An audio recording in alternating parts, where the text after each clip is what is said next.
అందరికీ నమస్కారం.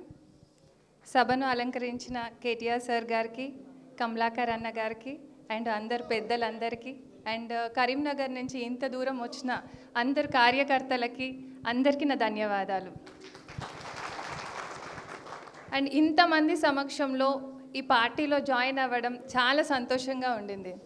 బట్ ఇప్పుడు రాష్ట్రం ఉన్న ఈ పరిస్థితులలో రావడం కొంచెం బాధగానే ఉంది.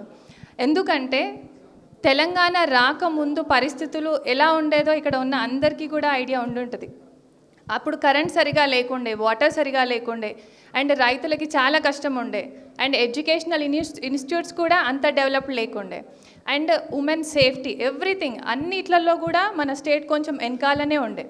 కానీ అవన్నిటినీ కూడా మనం తెచ్చుకోవాలి అన్న పట్టుదలతో తెలంగాణ ఉద్యమం మొదలుపెట్టి చాలా సంవత్సరాలు ఆ ఉద్యమంలో పోరాడి చివరికి మన తెలంగాణను అంటే భారతదేశ చిత్రపటంలో లేని మన తెలంగాణను తీసుకొచ్చి దాన్ని అభివృద్ధి చేసింది మన కేసీఆర్ గారు.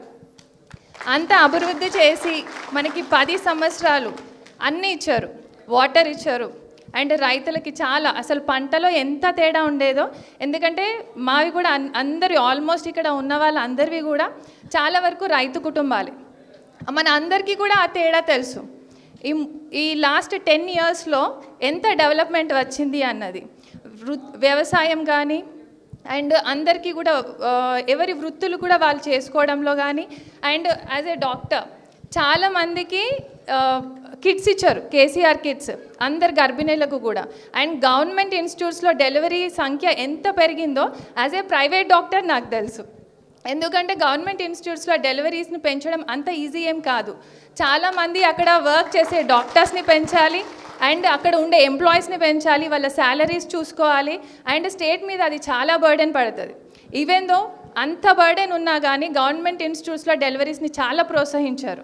అంతేకాకుండా రైతులకి రావాల్సిన రైతు బంధు కానీ అండ్ వాళ్ళకి ఎప్పుడు కూడా వాటర్ సప్లై గురించి అయితే చెప్పనవసరం లేదు. ఒక 12 ఇయర్స్ బ్యాక్ మన స్టేట్లో ఉన్న వాటర్ సప్లై ఎంత ఉండే, ఇప్పుడు ఎంత ఉండింది అన్నది ఇక్కడ ఉన్న అందరికీ కూడా ఐడియా ఉంటుంది.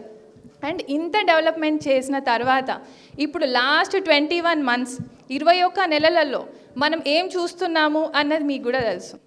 అండ్ ఎస్పెషల్లీ మన కరీంనగర్ని చూసుకుంటే లాస్ట్ 10-12 సంవత్సరాల్లో ఉన్న అభివృద్ధి ఎక్కడ, లాస్ట్ 21 నెలలలో ఉన్న అభివృద్ధి ఎక్కడ అన్నది కూడా మనకు తెలుస్తుంది. ఇంతవరకు ఒక్క డెవలప్మెంట్ ప్రోగ్రామ్కి కూడా ఒక కొబ్బరికాయ కూడా కొట్టలేదు అట్లా ఉంది. ఎందుకంటే ఫండ్స్ కూడా రిలీజ్ అవ్వట్లేవు.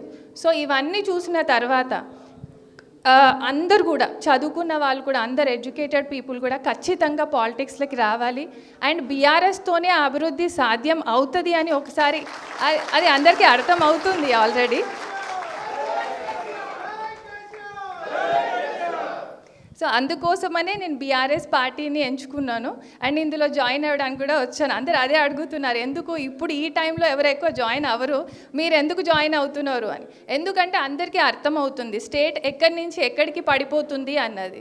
సో అందరూ కూడా ప్రతి ఒక్క వృత్తిలో ఉన్న వాళ్ళు కూడా పాలిటిక్స్కి రావాలి అండ్ స్టేట్ డెవలప్మెంట్ అన్నది not only in politicians hands, ఒక రాజకీయ నాయకులు లీడర్స్ దగ్గరనే కాదు, ప్రతి ఒక్క వృత్తిలో ఉన్న వాళ్ళు కూడా వాళ్ళ రాష్ట్రం అభివృద్ధిని వాళ్ళ బాధ్యతగా తీసుకున్నప్పుడే అది ముందుకు వస్తుంది.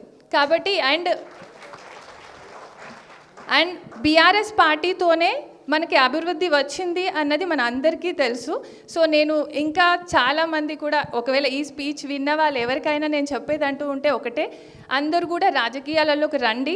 ఏజ్, వాళ్ళ ప్రొఫెషన్ అవన్నీ చూసుకోకండి. ఎందుకంటే ఏ ఏజ్లోనైనా ఏ ప్రొఫెషన్లోనైనా ఎవరైనా రాణించగలుగుతారు మనం హార్డ్ వర్క్ చేస్తే.